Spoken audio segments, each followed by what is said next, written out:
সম্মানিত দর্শক শ্রোতা, পরম সৃষ্টিকর্তা যিনি অসীম দয়ালু, শুরু করছি তার নামে। আজকে খুব গুরুত্বপূর্ণ বিষয় নিয়ে আলোচনা করছি। আমরা ভারতকে বয়কট করব। ভারতের আসাম, ত্রিপুরা,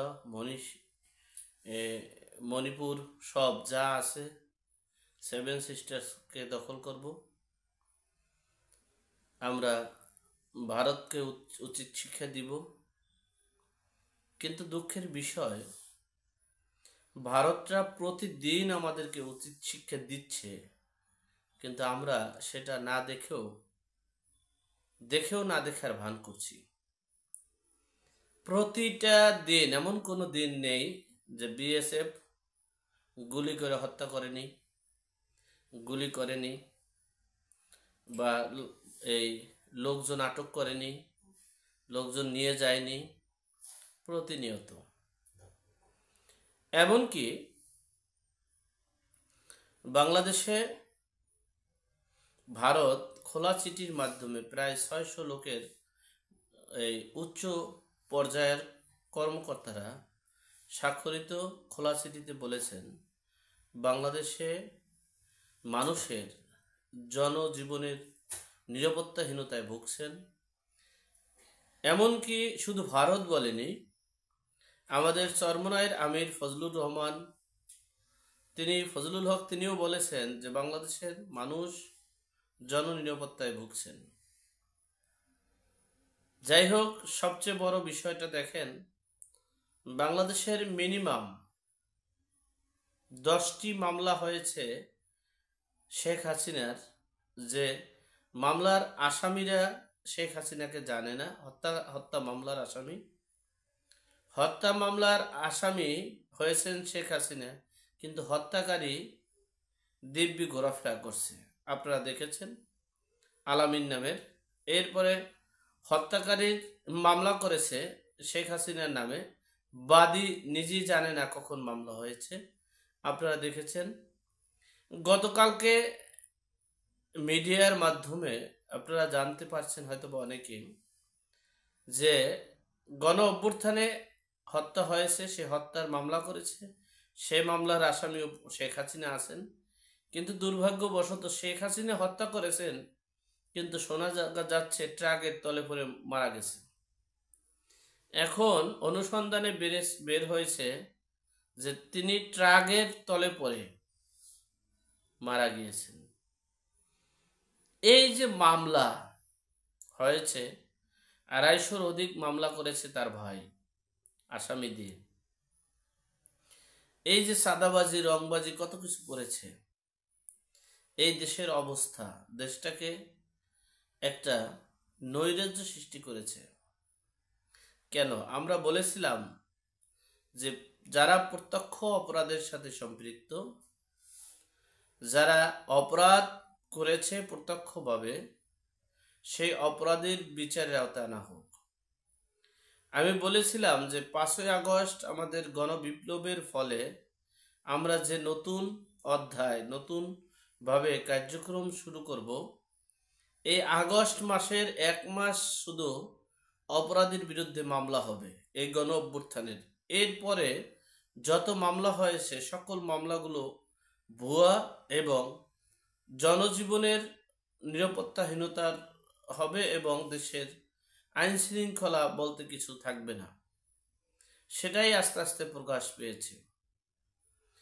আপনারা দেখেছেন আমরা প্রতিদিনই ভারত বয়কট করি। ভারতের সাথে তারা কিন্তু খোলা চিঠি পর্যন্ত সরকারের পররাষ্ট্র মন্ত্রণালয়ের অর্থাৎ রাষ্ট্রদূতের দূতাবাসে চিঠি দিয়েছেন। আমরা ভারতের সাথে অনেক কিছু করব, কিন্তু ভারত প্রতিদিন হত্যা করছে, প্রতিদিন লুটপাট করছে, প্রতিদিন অস্ত্র তুলছে, গুলি করতেছে, গোলাবর্ষণ করতেছে। আমরা তার প্রতিবাদ করতে পারছি না। গতকালকে 14 জন ধরে নিয়ে গেছে। আপনি পারলে, বাঙালিরা পারলে 14 জন, ইন্ডিয়ার 14 জন ধরে নিয়ে আসেন, দেখবেন। কেন আমরা এই বিশৃঙ্খলার দিকে যাব?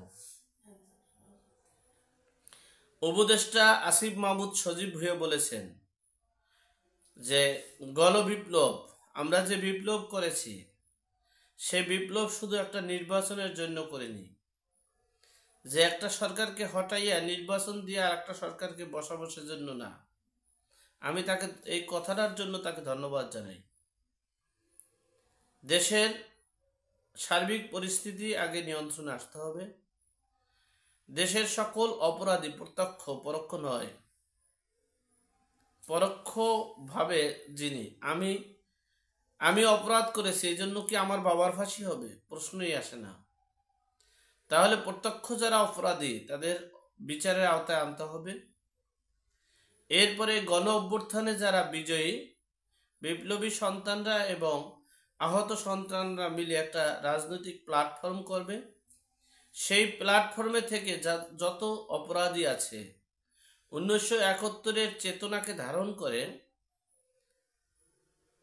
5ই আগস্টের গণবিপ্লবকে ধারণ করে যদি জনগণের প্রত্যাশা পূরণের লক্ষ্যে সকল অপরাধী, সে যে দলের হোক না কেন, সে আওয়ামী লীগের হোক আর যে কোনো দলের হোক না কেন, প্রত্যক্ষ অপরাধীকে বিচারের আওতায় এনে একটা পরিবেশ সৃষ্টি করার পর এরপরে নির্বাচনে অংশগ্রহণ করতে হবে।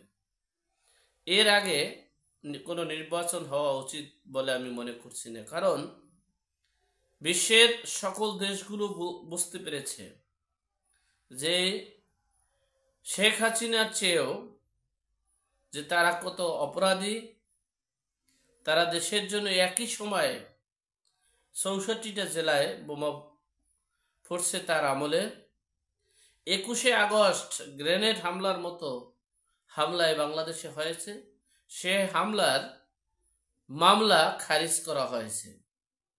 এই দেশে ফাঁসির আসামিদেরকে খারিজ করে দেওয়া হয়েছে। বিচার ব্যবস্থা নেই বলতেই চলে।